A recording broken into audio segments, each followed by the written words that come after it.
Isang karangalang inihahandog ng DZRH para sa bagong milenyo. Ang isa pang magandang dula mula sa panulat at direksyon ni Salvador M. Royales. May pangako ang bukas. Hindi ako gagaya sa'yo na sasayangin ang sakripisyo ng mga magulang natin para lamang mapag-aral ako. Hindi ako magpapabuntis sa isang lalaking walang kakayahang panindigan ako. Higit sa lahat, hindi ako magpapanggap na mayaman at ikahiyang sabihin sa mga tao na mahirap lamang tayo. Kahit kailan, hindi ko gagawin ang mga ginawa mo. Hindi ko susundan ang mga yapak mo.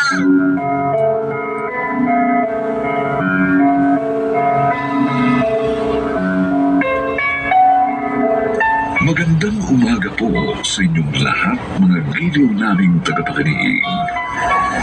Narito na po ang aming tampok na kasaysayan sa linggong ito, pinabagatang Hindi Ko Susundan Ang Makayapak Mo.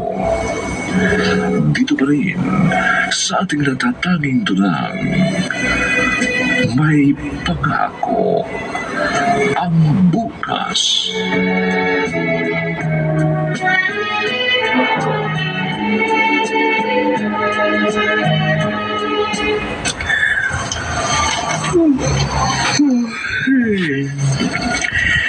Naantok na ako. Nasaan na kayo si Rebecca? Ba't to? Dami namang lamok dito. Kuya Baste, Oh, Becca! Kuya, pasensya ka na. Binabi na naman ako. May mga tinapos pa kasi ako requirements para dun sa isa kong subject. Ayos lang yun.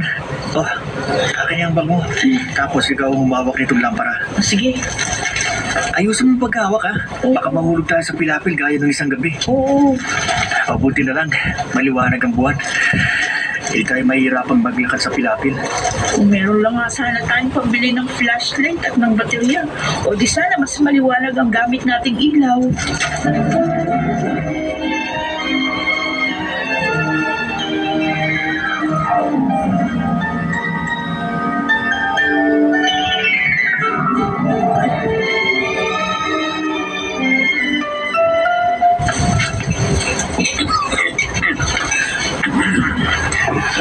Pasensya na kayo ha. Konti ang huli ngayon, kaya gulay lang ang ulam natin. Ayos lang po yun, Tay. Paborito ko nga po itong adobong tangkay ng kangkong eh. Damihan nyo na lamang yung inom ng tubig mamaya para mabusog kayo. Sabi ko naman kasi sa inyo, Tay, tutulong na lang ako sa pangingisda ninyo at pagsasaka ng lupay ng mga Miraflor. Wala namang nangyayari sa akin eh. Naunahan pa ako ni Rebecca na makagraduate sa high school at makatungtong sa kolehiyo. Kuya, kapag huminto ka ngayon sa pag-aaral, talagang hindi ka makakapasa. Pero kapag nagtiyaga ka, makakapasa ka rin. Nay, Tay,